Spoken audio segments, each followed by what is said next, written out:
Has the world gone mad, or have I? Has the world gone mad, or just Superman? The answer is neither. And the more pressing question that needs to be answered is, why does Wonder Warrior have a white unitard on while Superboy still gets to keep the same costume? Where is the consistency, 80s? Greetings, comic lovers. Welcome back to Casually Comics, the channel where we chat all things comics, from movies, comics, new and old, to history, to anecdotes, really wherever our whims take us. I mean, this cover begs to be explored. Just look at it. Starting right from the dramatic, look what's happened to Earth at the very top, to our three genderbend heroes hovering around a stressed, concerned, perplexed, this face can be many things, Superman. Also note that he's not even facing in their direction. Maybe something else has made the world go mad. There's also a amusing perspective thing going on here because of how Superwoman's foot is placed. It looks like she's standing on him, which does wonky but amusing things to the entire perspective. This glorious cover belongs to Superman 349 from the year 1980, and it gives us the story of the Turnabout Trap. Totally different from the Turnabout Intruder, even though there are some kinda similar themes-ish, a little bit. That was a Star Trek TOS episode that dealt with Kirk being body swapped with a bitter ex. This Superman story is by Martin Pasko. Pencils by Curt Swan, inks Frank Chiaramonte, colors Adrian Roy, and some very continuity-conscious editors of Julius Schwartz and Nelson E. Bridwell. Now, gender swaps have long been prevalent in works of fiction, both canonical and fan fiction, and it's always interesting to see how they're implemented. At least it is to me. This is a canonical look at a straight-up swap, not a mantle pass, a complete direct swap. That's a whole other can of worms. Some people count mantle swaps, others don't, but we always deal with that because this is just a straight up swap. We're gonna get to take a look at what's changed, what stays the same, and how characters react if they do, or if anything thought-provoking or fun is done with the concept. The teaser page gives us Superboy in his high collar that sadly is only in this panel because I kind of like it, and Superwoman in her square-cut Superwoman uniform, which I also like, carrying a Superman wearing a fishbowl-style helmet full of kryptonite because Superwoman and Superboy don't play. I'm also digging how the insignia on Superboy is off to the side. It does make him look more like a sidekick or part of some colorful Superwoman army, but it works for me. With the rest of the outfit having that high collar, I feel like it balances it. If it was huge in the center, it may have felt off balance. But the collar is leaving, so I guess it doesn't really matter. Our first actual panel is Superman returning from a long stint in space. He's eager to get back to work because he's once more working at the Daily Planet part-time, which he's missed doing while he was working full-time on his broadcasting gig. It's not the same working for Morgan Edge. But when he arrives at the Daily Planet, the receptionist doesn't recognize him, and it's also a receptionist that he doesn't recognize. That receptionist tells him that his name's not on the list. Clark just pulls a "you must be new here" combined with a "do you know who I am" and strolls right in, only to be met by genderbends everywhere. Everyone. There's Penny White and Jenny Olsen. You see, Man of Steel didn't pull Jenny out of nowhere, but I enjoy that this Jenny is still dressed exactly like Jimmy. This look is fire for everyone. Bow tie is still sharp. Also, there's Louis Lane. So I see this name, based geographically where I'm from, this would be Louis. But I know some people would think Louis, and since her name is Lois, it would make sense that his name would be Louis. But my Canadian eye sees Louis, so Louis Lane he is. He's not in a sharp miniskirt, but he's in a nice suit. They're waiting for Kent, but they say that Kent is a she, and Clark needs to leave and regroup. There's a lot happening. All talking about a female reporter named Kent. Am I dreaming? Losing my mind? Maybe this is some elaborate practical joke or a delusion induced by red kryptonite. Both of those are pretty plausible for his life, but as you can see from that panel, the in the corner, someone's plummeting to their death. Superman's about to spring into action when Superwoman swoops in. I think I'm catching on. When I return from space, I unwittingly passed through a gateway into another dimension. And instead of being on the Earth I know, I'm now in a parallel world. A planet similar to my Earth with an obvious difference. The male and female roles are reversed. Here, my friends and I have counterparts of the opposite sex, thus there's no Superman. A parallel dimension, must be Tuesday. To bolster his theory, he peeps in on the watchtower. So we got to see Batwoman, still the Flash but female, Wonder Warrior, arms out here, but they won't be later. The issue can't seem to decide, and it appears to be a coloring error when the arms are out. Then we have Black Condor instead of Black Canary. See, Black Condor here has the same costume essentially minus the fishnets, but still the boots. Why must Wonder Warrior be in a unitard? There are just more and more people who are making that decision not make sense. Maybe he's cold. Maybe it's super hot on Paradise Island. Just an island of hot, sweaty dudes. Superman says that while this may be a fascinating place, it is not his Earth. And he endeavors to go home only to find that he hits some kind of barrier now encircling the Earth when he tries. He's trying to figure out what's going on. He figures it must be a trap, but how and why? So he decides he needs to do some more research. So he goes back to the Daily Planet to try and give himself a crash course on this Earth's history. And maybe catch sight of Ms. Kent, who he sees in this universe is called Clara.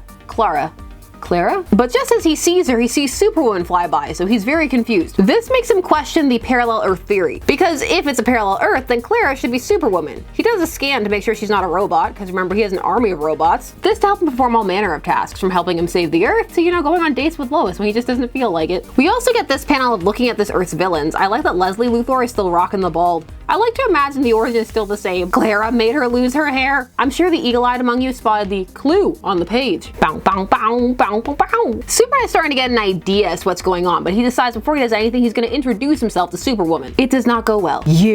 I wish that were all you were, but there's nothing common about Superman, the most dangerous outlaw the Earth has ever known. This confirms for Superman that this is not a parallel Earth and that there's some kind of magic involved. Come on, aren't you even gonna put up a fight? Sorry to disappoint you, I'll grant your powers are equal to mine, but I still can't bring myself to hit you. That liberated I'm not. He says that, but then there's also a thought bubble after that says that he's pretty sure it wouldn't matter anyway because she's magic based and so he can't do anything. Since my powers are useless against magic. But I mean, you have other powers. Just because hitting's off the table, try something else, maybe with wind or speed. Get creative. Also, you never actually went and did the proper research on this planet's history. Does what you're saying even apply to the history of this planet, or is everything reversed? Apparently his statement applies because Superboy flies in saying this. So you won't trade punches with anyone but a man, eh?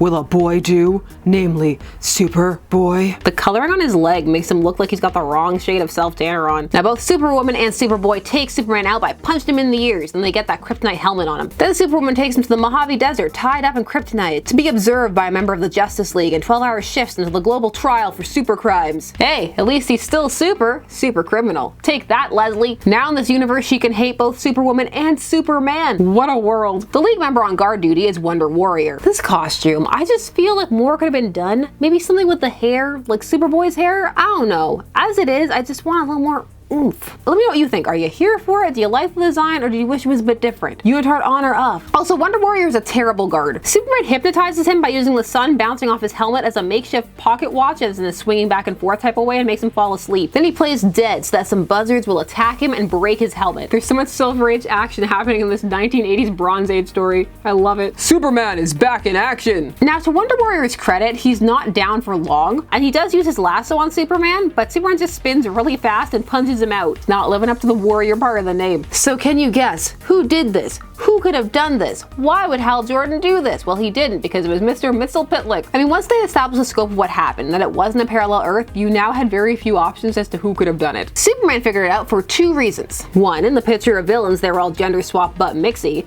And two, the Clara Superwoman error. Because apparently, despite being a highly powerful imp from the fifth dimension who can spy on Superman at any time, he doesn't know that Superman is Clark Kent.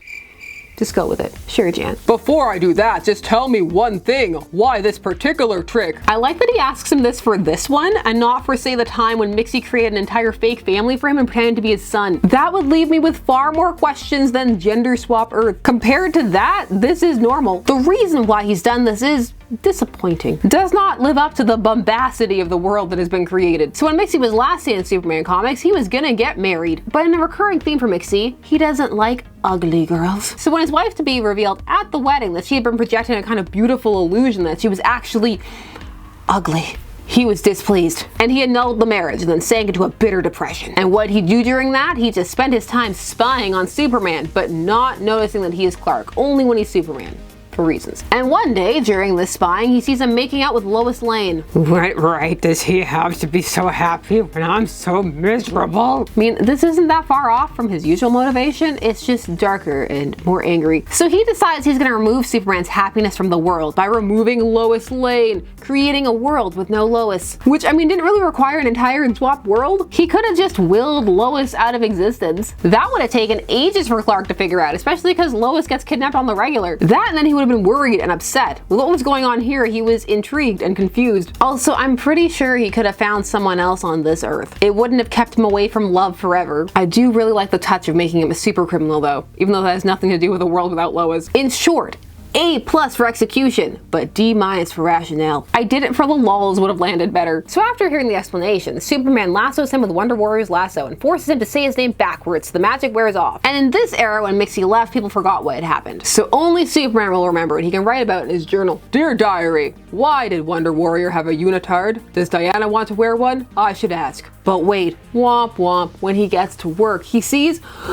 Louis Lane. He's real and he's Lois's cousin. Laugh track end. Next time, Lana and Clark attend a college reunion. This story has some very enjoyable aspects. The swap is kept at surface level, but it's also very fun. There is effort made in some of the redesigns. I appreciate the dedication to keeping most essentially the same. More male superheroes showing off their legs to show that they don't skip leg day. You never skip leg day. The thing about this premise is the reason behind it is a bit of a letdown. You kind of gotta push the reason aside and just enjoy the story around it. It may have been more fun if it had been the more obvious alternate Earth, and it could have been a world to revisit. Some people at the time wanted that. To the letters column in Superman 354, away! Luke Long comments, since Superwoman's world, hereafter known as Earth M, exists just as truly as any other Earth, including ours, I would like to see more of it, in a JLA tale perhaps. It has rather interesting ramifications that were gone into in the Turnabout Trap. Earth M could even have its own series. Hint, hint. Considering some of the backup series we've got in this book lately, Bruce, Superman Wayne, and Superman 2020, it's not such an off-the-wall idea. Luke. Next, the sex reversal allowed for some interesting comparisons, especially with Superboy and Wonder Warrior. These two caught my attention. I only wish there was some way to fit them into the regular DC universe. However, I think Wonder Warrior would have looked better in a tank top without the white sleeves and pant legs. You see? Exactly. Dear editor, a Freudian analyst would have a field day with the sex reversal idea, but the average reader would be hard-pressed not to just sit back and enjoy. Even if this wasn't Earth 4, which I half expected it to be, it was still interesting to see the opposites of Superman and company, and I found myself wondering what the other heroes would look like. The artwork here was extremely important, and Curt Swan was equal to the task. Superman's facial structure as well as Supergirl's were perfectly apparent in the faces of Superwoman and Superboy. These weren't just male/female counterparts, but truly transformed people. I always like reading these because it tends to highlight how similar some of the fan discourse is. Look at all the talk. Parallel Earths, outfits, gentle ribbing. Sometimes it goes too far, but not in these letters. There are now, of course, entire swapped Earths. And swaps in general are just a fairly common occurrence. But there's something fun about these early versions and how they just go for it, and Superman just rolls with it. All in all, a fun little story. Nothing revolutionary, but an enjoyable tale. Mixing needs a hobby that isn't just messing with Superman. Let me know what you thought of this tale down below. When I posted in the community tab, I saw lots of people say that they had this one or that they'd read it. This cover worked. People got this one. Which was your favorite swapped costume? What is your favorite instance of a swapped Earth? Tell me things down below. And while you're down there, please do all the YouTube things. Like, share, comment, subscribe, and hit the bell notification so that you never miss a vid. Thanks so much for taking some time out of your day to spend discussing comics with me. I always appreciate it. I will see you again soon. Bye-bye.